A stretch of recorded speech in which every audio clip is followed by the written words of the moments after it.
bien une partie spécifique du document qui, pour chaque destinataire, par exemple, il peut y avoir le nom, le prénom.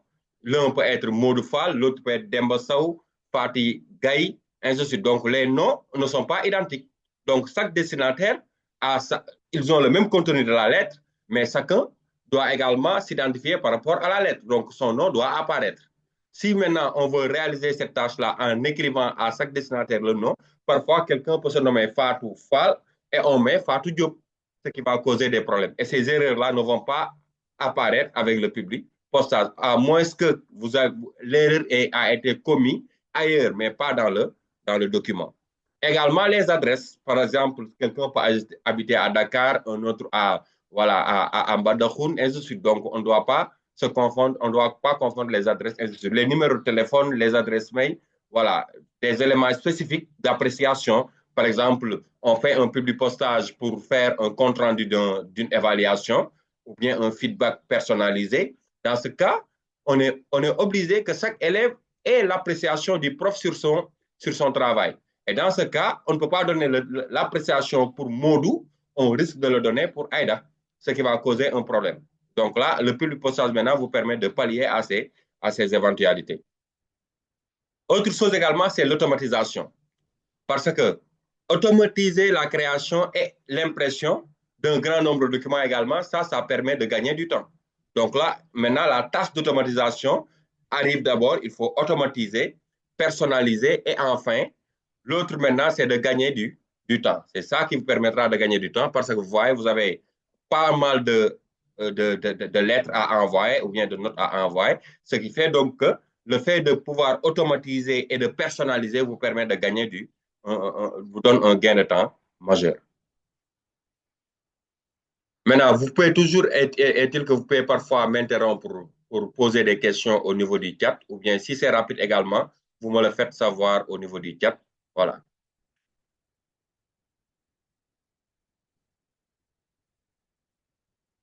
Maintenant, l'intérêt du public postage.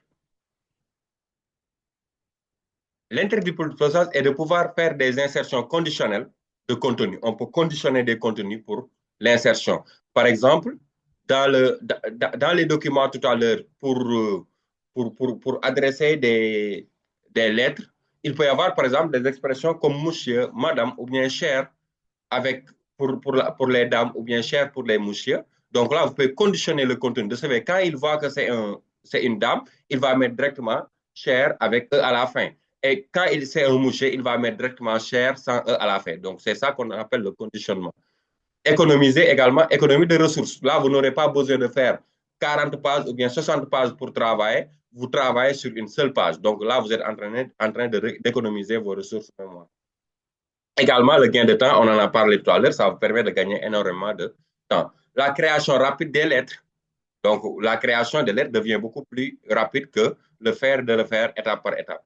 Donc là, le professionnalisme également. Donc là c'est là que nous, enseignants et administrateurs, nous devons aller dans cette terre professionnalisée où maintenant les tâches sont vraiment allégées si on veut le faire parfois avec tact. Outil également pédagogique pour l'enseignement, qu'on utilise très rarement, mais qui est un outil très, très fondamental pour l'enseignant dans la tâche pédagogique. La compatibilité avec Excel également, c'est un atout. C'est un travail qui sera compatible avec Excel. L'utilisation de mails personnalisés, donc on peut envoyer des mails spécifiques, ça c'est pour le postage en ligne, on peut envoyer des mails spécifiques aux participants. Donc, automatisation également des tâches, on en a parlé tout à l'heure. Donc, réduction des erreurs, on en a discuté également. Suivi individualisé. Donc, chaque élément sera suivi individuellement. Donc, le ciblage également est précis. Il ne peut pas y avoir d'erreur dans l'envoi. Quand j'envoie des mails par public postage, il n'y aura pas d'erreur. Donc, Modou Fall ne va pas recevoir le mail d'Aïda Sall, et ainsi de suite.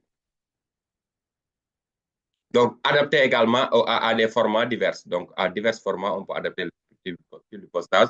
La génération des étiquettes. Donc, parfois, on peut générer des étiquettes. On va y revenir sur cette notion d'étiquette. L'impression directe des enveloppes. Parfois, on a des enveloppes à imprimer pour chaque destinataire. On peut maintenant mettre le nom du concerné directement sur l'enveloppe.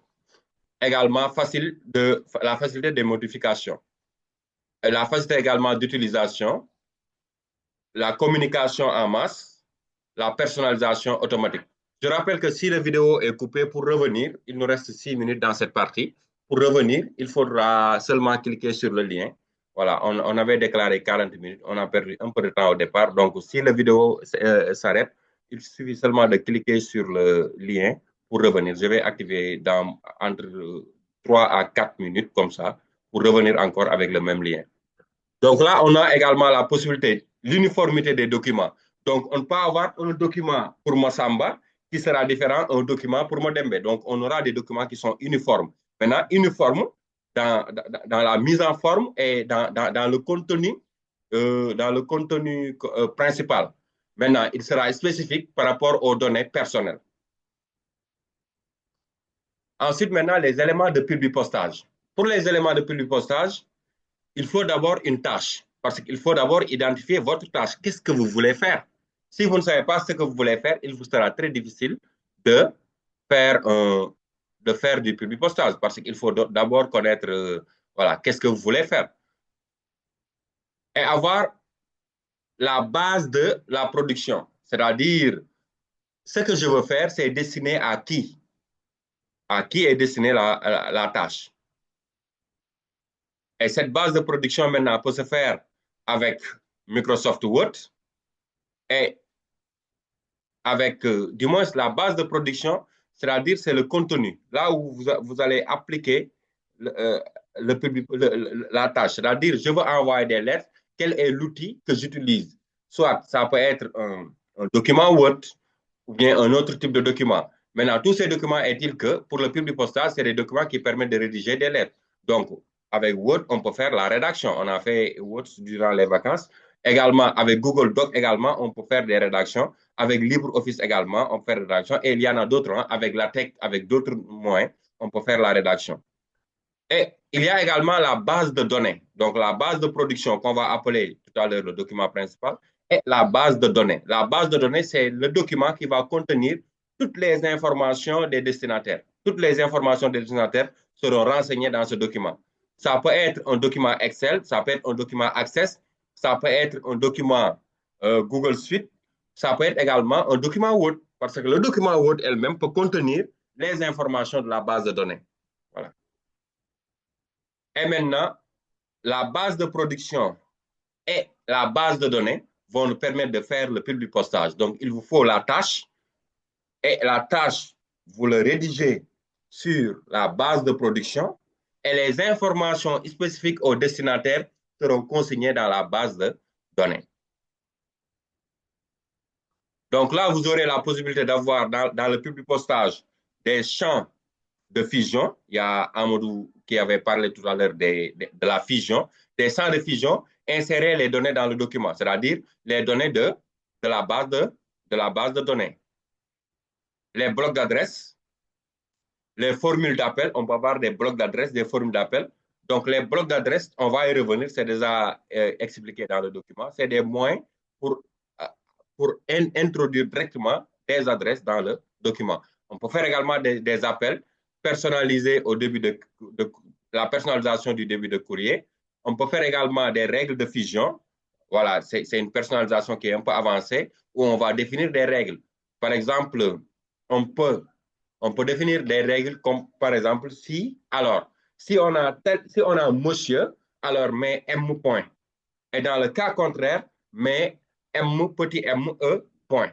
Donc là, ça permet au moins à définir des règles. Faire des correspondances, il y a des champs qui sont spécifiques dans la machine. On peut faire également des correspondances avec nos propres champs. Donc tout ça, on va y revenir dans la partie pratique. Aperçu également des résultats, on peut voir le résultat du document quand on doit l'envoyer à Massamba ou bien Mademba. Donc, on peut également finaliser, c'est-à-dire impression et imprimer et envoyer le document. Donc là, je le disais tout à l'heure, la tâche donc va prendre en charge un document principal qui sera la base de production, l'information des destinataires qui sera la base de données.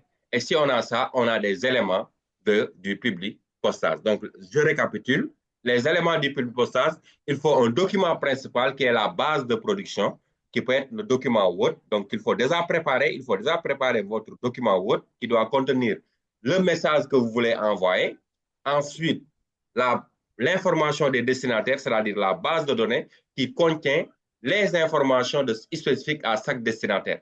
Ce qui fait maintenant que quand vous avez les deux, vous pouvez maintenant réaliser votre public postage avec les champs de fusion, les blocs d'adresse, les formules d'appel, en définissant des règles de fusion, en faisant des correspondances avec des champs et en ayant la possibilité d'observer le résultat qu'on aura avant de les envoyer. C'est un moment également qui est très important. Ça vous permet de contrôler les erreurs, de revoir maintenant des ajustements à apporter dans le document.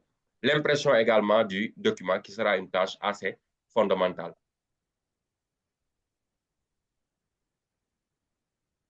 Donc là, également, les informations du destinataire sont très, très fondamentales.